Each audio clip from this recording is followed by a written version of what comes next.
Vaccine के दोनों dose लगवा चुके यात्रियों को मुंबई एयरपोर्ट पर नहीं दिखानी होगी आरटीपीसीआर रिपोर्ट।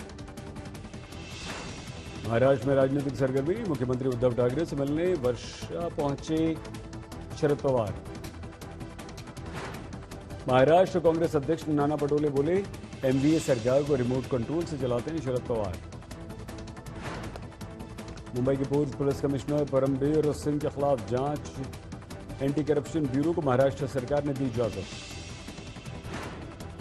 महाराष्ट्र में 10वीं कक्षा के परिणाम कल दोपहर 1 बजे घोषित कर दिए जाएंगे। मनी लॉन्ड्रिंग केस में एनसीपी नेता एकनाथ खड़से के दामाद गिरीश चौधरी की ईडी कस्टडी 19 जुलाई तक बढ़ गई। एनसीपी ने समाजवादी पार्टी के नेता अबू आजमी के भतीजे को असलम आजमी को ड्रग केस के संबंध में भेजा समन, कल होगी पेशी। मुंबई में एंटी नार्कोटिक्स सेल के नाइजीरियन ड्रग पैडलर को किया गिरफ्तार। मुंबई में गर्भवती महिलाओं के लिए शुरू हुआ कोरोना से बचाव के लिए वैक्सीनेशन। महाराष्ट्र में पिछले 24 घंटों में कोरोना के 8,010 केस आए, 170 की मौत। मुंबई में कोरोना के 535 नए केस, 13 की मौत। महाराष्ट्र के 10 जिलों से आ रहे हैं 92% केस, बाकी 25 जिलों से 8% केस। महाराष्ट्र में कई दिनों से कोरोना के नए केस आ रहे हैं, 8 से 10 हजार के बीच। हर रोज करीब 1.5 लाख टेस्ट हो रहे हैं। मुंबई घरों के लिए लोकल शुरू करने को लेकर जारी की जाएगी कोविड टास्क फोर्स की राय। राजेश टोपे ने कहा, उनकी सलाह लेकर लेंगे फैसला। महाराष्ट्र के बुल्ढाना में कांग्रेस विधायक के जन्मदिन में कोरोना गाइडलाइंस का तमाशा बना। कांग्रेस विधायक राजेश वेगड़े ने जन्मदिन के नाम पर निकाला जुलूस, सैकड़ों लोग शामिल हुए, किसी ने मास्क नहीं लगाया, सोशल डिस्टेंसिंग की उड़ी धज्जियां। विधायक के जन्मदिन पर आतिशबाजी भी हुई, घटना का वीडियो वायरल हुआ, लेकिन अब तक पुलिस खामोश। मुंबई से सटे डोंबिवली में एक इमारत की दूसरी मंजिल पर भयानक आग लगी। महाराष्ट्र के वाशिम में तूफानी बारिश, शहर की सड़कें दरिया बनी। गुजरात के द्वारका में जबरदस्त बारिश, कल्याणपुर गांव में बाढ़ जैसी स्थिति। गुजरात के मशहूर पर्यटक स्थल सापुतारा में जुटे पर्यटक, भारी भीड़, कोरोना नियमों की धज्जियां उड़ी। 254 अंकों की बढ़ोतरी के साथ 53,158 पर बंद हुआ सेंसेक्स। 70 पॉइंट्स की बढ़त के साथ 15,924 पर निफ्टी बंद। मॉनसून सत्र के बाद हो सकती है जीएसटी काउंसिल की बैठक, राज्यों के नुकसान की भरपाई और घोटालेबाजों पर हो सकती है चर्चा। डोर स्टेप बैंकिंग के लिए सर्विस चार्ज वसूल सकता है इंडिया पोस्ट पेमेंट्स बैंक। 1 अगस्त से ग्राहकों को देना होगा अतिरिक्त शुल्क। ट्विटर से यूजर्स की सूचना मांगने में भारत दुनिया भर में अव्वल।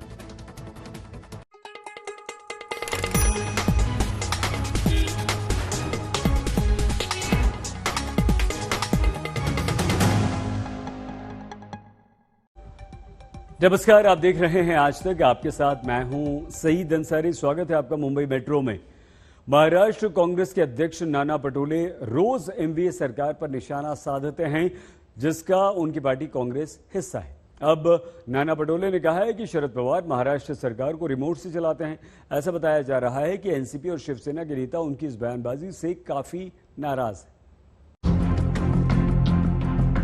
महाराष्ट्र कांग्रेस अध्यक्ष नाना पटोले ने अपनी ही सरकार पर अब तक का सबसे कड़ा प्रहार किया और कह डाला कि महाराष्ट्र सरकार रिमोट कंट्रोल से चलती है और इस रिमोट को चलाने वाले हैं शरद पवार। नाना पटोले की कांग्रेस महाविकास आघाड़ी सरकार में शिवसेना और एनसीपी के साथ पार्टनर है। सरकार के रिमोट कंट्रोल है, क्या कहना चाहेंगे? बिल्कुल है, रिमोट कंट्रोल है, उसमें क्या दो मत है। वो रिमोट कंट्रोल है शरद पवार साहब, उसमें क्या दो मत है। हाल ही में शरद पवार ने पटोले के एक बयान पर प्रतिक्रिया देते हुए कहा था कि मैं छोटे लोगों की बात का जवाब नहीं देता। पटोले लगातार एनसीपी के खिलाफ बयान दे रहे हैं। इसी हफ्ते उन्होंने बिना एनसीपी का नाम लिए कहा था कि 2014 में कांग्रेस के साथ धोखा हुआ था और उसी को ध्यान में रखते हुए पार्टी आगे की तैयारी कर रही है।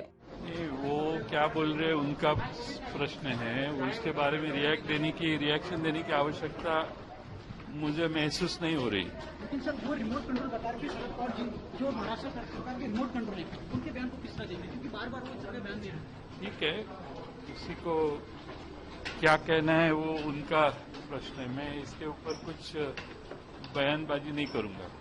शरद पवार को रिमोट कंट्रोल बताने वाले पटोले के बयान पर बीजेपी ने सरकार को घेर लिया है और पूछा है कि क्या राहुल गांधी और सोनिया गांधी भी यही सोचते हैं। क्या संविधान का यह अपमान नहीं है कि जो व्यक्ति सरकार में नहीं बैठा, सरकार के बाहर से इस प्रकार से सरकार कैसे चला सकते हैं?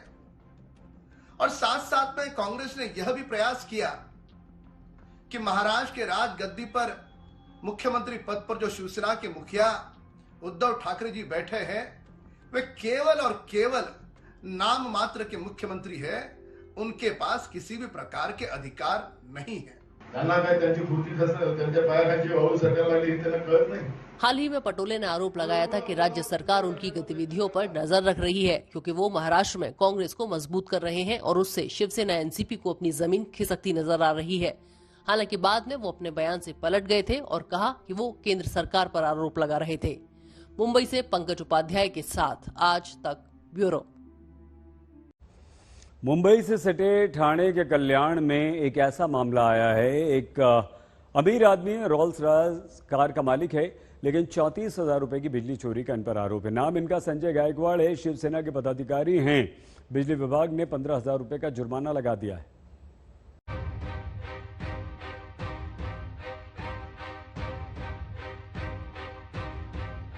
मुंबई से सटे कल्याण में संजय गायकवाड़ का बड़ा नाम है। शिवसेना के नेता हैं, डेवलपर हैं। कुछ ही वक्त पहले इन्होंने ये नई चमचमाती 8 करोड़ की रोल्स रॉयल कार खरीदी तो खूब चर्चा हुई। पर जनाब अब सुर्खियों में आए हैं बिजली चोरी के लिए।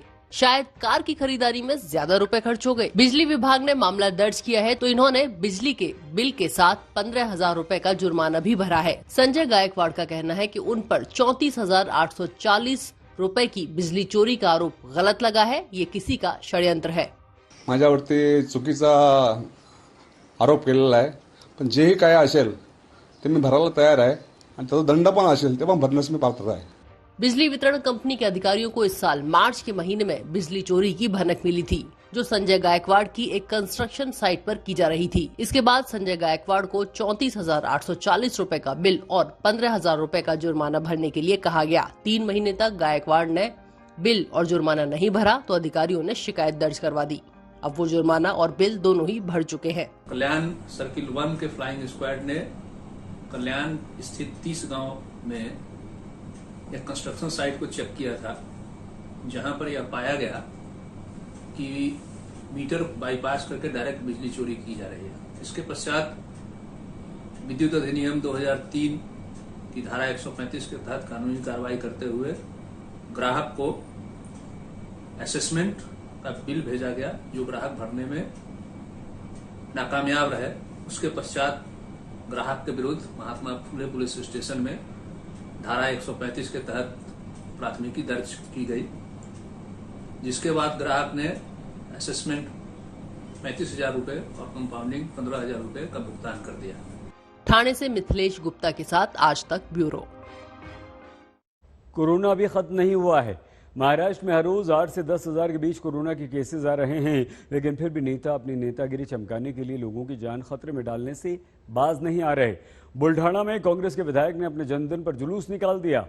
हर पार्टी के नेता का देश भर में ऐसा ही गैर जिम्मेदाराना रवैया हमें देखने को मिल रहा है। पूरे कुएं में जैसे भांग पड़ी है।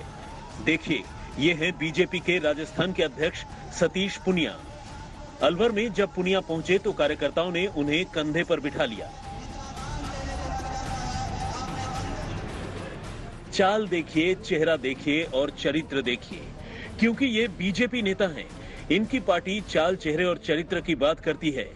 ये हैं बीजेपी के राष्ट्रीय महासचिव और राज्यसभा सांसद अरुण सिंह। बुधवार को भरतपुर में पार्टी कार्यकर्ताओं से मुलाकात का कार्यक्रम था, लेकिन देखिए इनके कार्यक्रम में कहां है सोशल डिस्टेंसिंग और कहां है मास्क का ख्याल। यहां बीजेपी के राष्ट्रीय महासचिव अरुण सिंह के सिर में पगड़ी बांधी जा रही है। न अरुण सिंह के चेहरे पर मास्क है, न पगड़ी पहनाने वाले ने मास्क लगाया है। मंच पर इक्का दुक्का लोग ही मास्क में हैं। सामने जनसमूह को देखिए, कितने चेहरों पर आपको मास्क नजर आ रहा है। ऐसे कार्यक्रम में सोशल डिस्टेंसिंग की बात ही क्या करनी।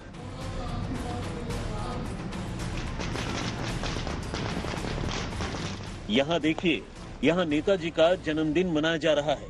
महाराष्ट्र के बुल्ढाना जिले के मलकापुर से कांग्रेस विधायक राजेश एकड़े का अवतरण दिवस है। समर्थकों का सैलाब उमड़ पड़ा है। विधायक जी को शॉल ओढ़ाया जा रहा है, खुशियां मनाई जा रही हैं, ढोल ताशे बज रहे हैं। जन्मदिन के इस जश्न के शोरगुल में कोविड प्रोटोकॉल की बात करना ही बेमानी है। कोरोना की दूसरी लहर अभी गई नहीं है और तीसरी लहर के लिए बार बार चेताया जा रहा है, लेकिन सियासी लोगों को तो जैसे इसकी कोई परवाह ही नहीं है।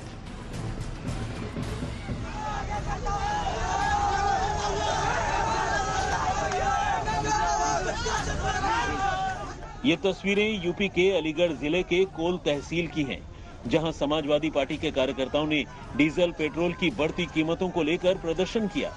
पूर्व विधायक राकेश सिंह और ब्लॉक प्रमुख समेत कई नेता जेसीबी में चढ़कर योगी और मोदी का पुतला लेकर तहसील पर पहुंच गए। पुतलों को आग भी लगा दी। प्रशासन देखता रह गया। इस पूरे प्रदर्शन के दौरान न तो सोशल डिस्टेंसिंग का ख्याल था और न ही मास्क लगाने का कोई मतलब था। समाजवादी पार्टी ने यूपी में जगह जगह डीजल पेट्रोल के खिलाफ प्रदर्शन किया, लेकिन कहीं भी कोविड प्रोटोकॉल का पालन दिखाई नहीं दिया।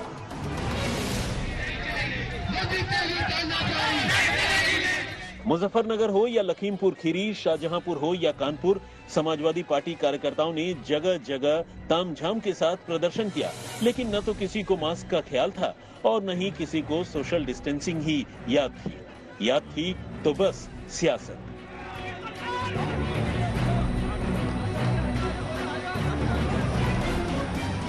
और ये तस्वीरें हैं चंडीगढ़ की, जहां बीजेपी कार्यकर्ता पंजाब के मुख्यमंत्री कैप्टन अमरिंदर सिंह के खिलाफ प्रदर्शन कर रहे हैं। जिस तरह से ये कोविड प्रोटोकॉल की धज्जियां उड़ा रहे हैं, ऐसा लगता है कि इनका प्रदर्शन कोरोना नियमों के खिलाफ भी था।